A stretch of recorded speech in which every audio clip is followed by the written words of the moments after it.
Audio du livre L'horizon de la conscience, chapitre Alignement. Il fait gris. Pourtant, la présentatrice de la météo a prédit une journée ensoleillée sur toute la France, des températures élevées pour un mois de février. Mais voilà, la météo ne nous apporte que des généralités et ne tient pas compte des spécificités locales. Si cela était le cas, 5 minutes de présentation télévisuelle ne suffiraient pas. Tout ce que nous mettons en œuvre dans la matière s'intègre à des ordres généraux, qui eux-mêmes ont des particularités que nous ne voyons pas, car nous regardons vers le haut au lieu de tourner nos yeux vers nous. Cette manie humaine de toujours vouloir plus, plus grand, meilleur, époustouflant, alors que tout est là, à notre portée de main, sans que nous ne le percevions. Cette façon de faire nous colle à la peau. Mais de quoi parlons-nous réellement ? J'ai évoqué la météo, le temps gris, qui ne correspond pas à mes attentes, car je me suis focalisée sur l'annonce d'un temps ensoleillé. Là est l'erreur. J'ai ajusté mon regard à un espace qui n'est pas celui dans lequel je m'attarde, qui est trop vague et éloigné de moi. S'ajuster à soi et non à l'univers est le sujet de ce matin. Là vous êtes largué, je le sens. Ne sommes-nous pas des particules de cet univers dont je parle dans mes écrits ? Ne fais-je pas partie de ce grand tout ? Je me débats, cherchant à me libérer des entraves qu'exerce l'univers sur moi et je ne discerne même pas les menottes à mes mains. Voilà un exemple d'emprisonnement. Ce ne sont pas les liens à mes poignets qui sont préjudiciables. C'est mon regard tourné vers l'infini qui est dommageable. Explorons cet espace local et voyons voir ce que ces menottes sont. Elles représentent tout d'abord mon impuissance. Attention, vous n'êtes pas mieux loti que moi.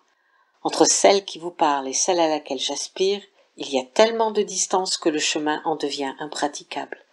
Et je perds du temps à vouloir forcer ce qui ne peut l'être.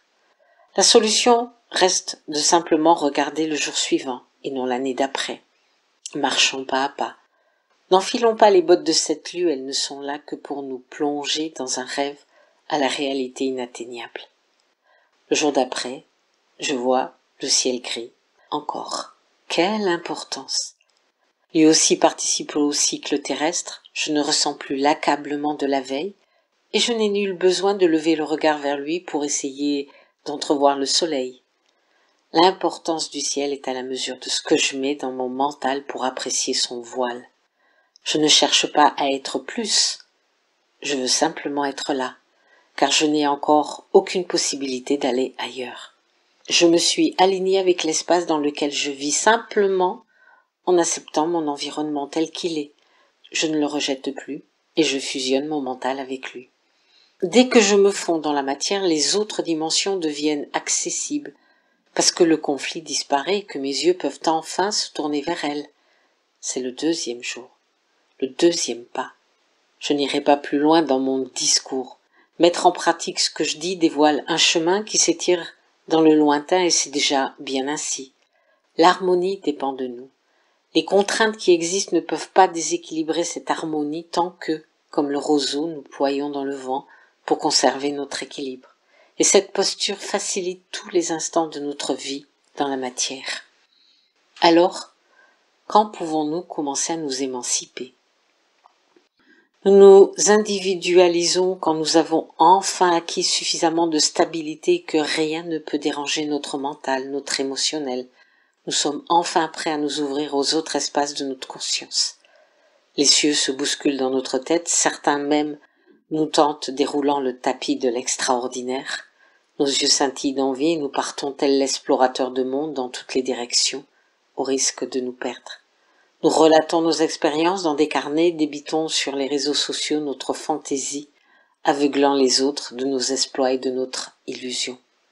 Alors comment devons-nous aborder ces mondes si différents du nôtre ? Comment les explorer, se fusionner avec eux sans s'égarer et se soumettre à des forces aliénantes ? Nous parlons souvent de protection.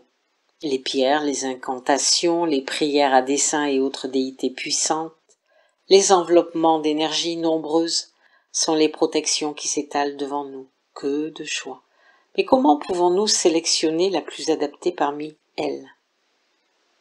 Je vous conseille de rester loin de ces soutiens. Les prières et demandes vous enchaînent à des égrégores puissants desquels il vous sera difficile de vous extraire. Les pierres ne peuvent établir un soutien que dans l'espace de la matière.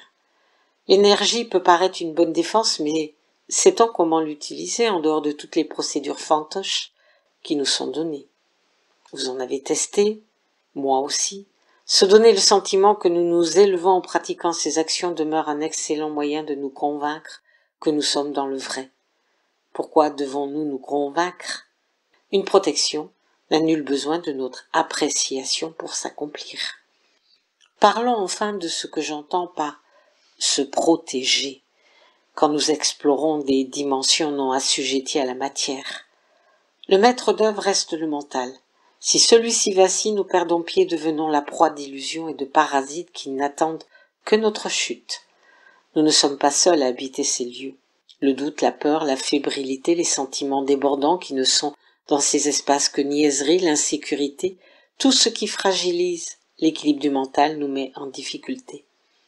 Si nous avons réussi à préserver notre équilibre dans la sphère de la matière, rien ne dit que nous sommes en capacité de le conserver dans d'autres espaces.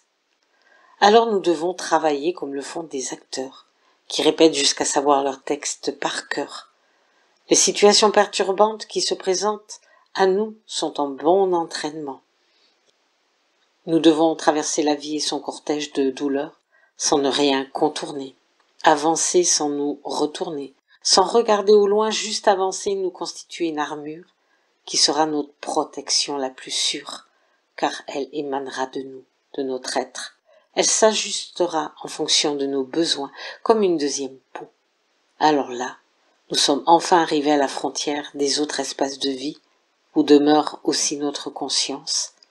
Mais comment pouvons-nous pénétrer ces lieux?